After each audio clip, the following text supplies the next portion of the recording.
Welcome back into the BetQL network. It is Tapped Out with Brendan Tobin. I'm the sports machine, Sean Levine. And once again, let's welcome on friend of the show, Robert Whittaker, ahead of his fight against Dricus du Plessis coming up on Saturday night. Rob, good to see you again, man. For a guy that's fought Izzy and Jacare and Joel Romero, is it any different fighting a guy in Dricus du Plessis that only has 4 or 5 fights in the UFC? No, definitely not, mate, because he's a man with nothing to lose. And it's the only fight that's unwritten at the moment. Always, because of that fact, always the next fight is the most dangerous to me. You know, that's the one that the result isn't in stone yet. Rob, seeing on the behind the scenes, the embedded, you looked very happy. You've told us before about Fat Rob. You looked very happy going candy shopping, my friend. How enjoyable was that experience as you're a day away from getting to get to that candy? If I'm going to be honest with you, mate, I think I got the candy a day too early. Like it's been teasing me the entire time. So I think I jumped the gun a little bit just for the embedded boys, but yeah, it's good now. It's good now. You know, waiting tomorrow, and I can see all the rewards there on the fridge. So I saw you throw an extra one in there. You were like, give me 3. Now just make it 5 of those things. So have fun when you get to eat those. It's better to have more than less. That's what I'm saying, man. What's the biggest difference besides being able to get a bunch of candy bars between fighting, say, back home in Australia and fighting in Las Vegas? What do you mean, mate? Explain that, please.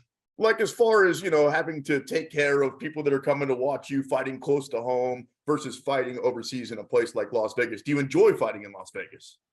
No, definitely. I do enjoy fighting in Las Vegas. Las Vegas has become like a bit of a second home for me. I've spent so much time here over the last decade that I'm really grateful to have the friends and the connections and Las Vegas as a city behind me. In terms of fighting at home, though, I love fighting at home. That's where my kids and my wife is. That's where they can be a part of the entire journey. That's where I can wake up in my own bed a little closer to home. And, I love fighting at home, but I love fighting in Vegas as well. It was a cool thing to see you guys all kind of take that picture in front of Las Vegas, you and Vulcan, the whole crew there.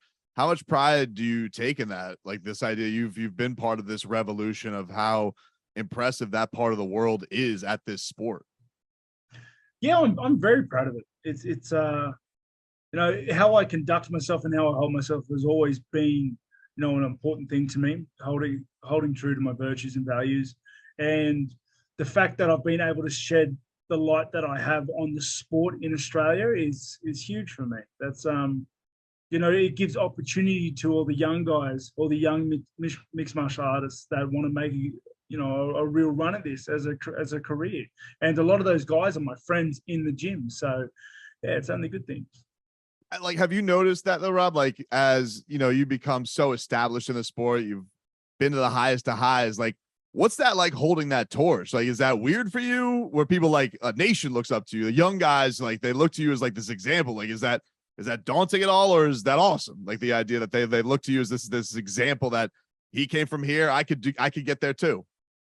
No, it's not daunting, and it's funny you say that because other people have asked the same question, and it's like it's not. It would only be daunting if I thought at any moment I could slip up and screw it up, like and that would only be a thing if I was putting it on, if I was being fake, if I was trying to hold it together. But I'm just honestly, I'm just being who I am, mate. Just not being an idiot, not being a clown, and the fact that people can look up to me, the fact that I can, with confidence, show my kids all the work that I've done, all the work that I've put in. It means a lot to me. Your mental toughness really is incredible, and I'm not blowing smoke up your ass. Same thing with Alexander Volkanovski. All you guys over there, there's something different in the water you guys are drinking than us. Robert Whittaker joining us here on the BetQL network. So you're 13-2 in your last 15 fights in the octagon. Both those losses, of course, coming to Izzy. Are you considering this fight against du Plessis a number 1 contender fight?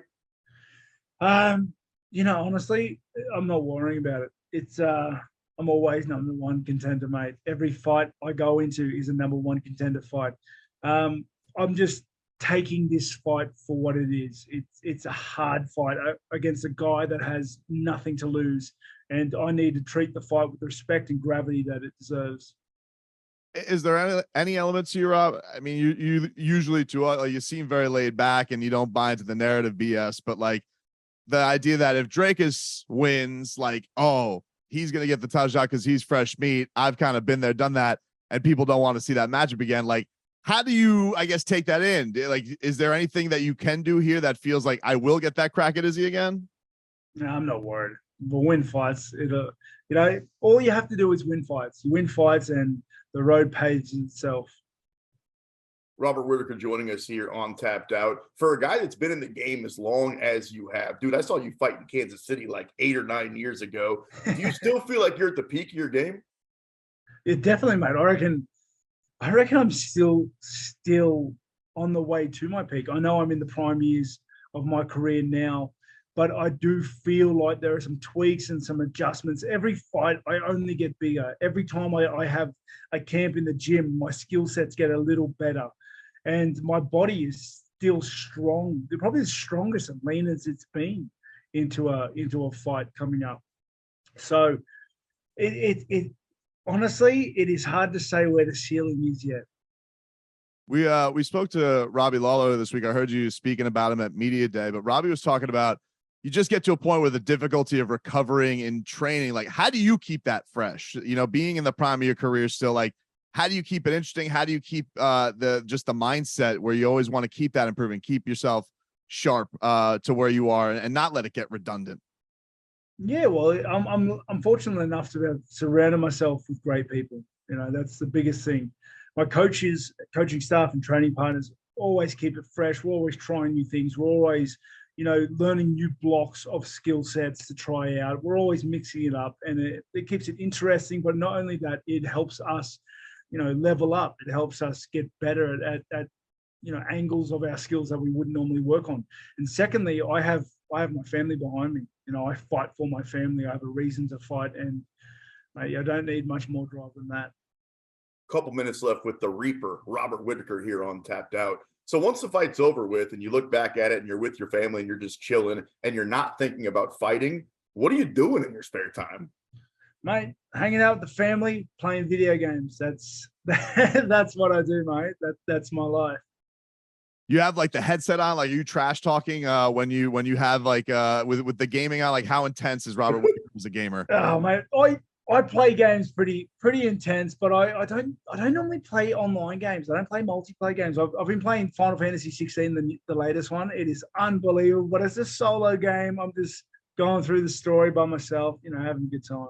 I would always imagine it would be funny, like if some kid was talking trash, they didn't realize on the other end of it was one of the best men on the planet. Oh mate, you should see some of the arguments I've had. Because I have played those games with my friends, but it is abysmal, some of the arguments and just what they bring out of me.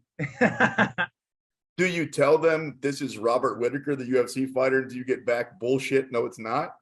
Nah, because who am I to do that? It's such a dickhead move. It is, but it's not. Like it's like it would be very funny if one guy just pushed you, it'd be like, hey, just do me a favor, just look this up. And just I think just the idea of what that would do for their day, Rob, would be hilarious. No, I don't want my in-game behavior linked to my real life persona. But like, what is more vicious from you? Because like, look, you do a crazy thing for a living. You are, one of the most entertaining fighters. Every one of your fights is awesome, Rob. But how is that different to vicious competitive video game, Rob? Oh, I don't know. It's just like, I don't know. It's a game. I'm a keyboard warrior.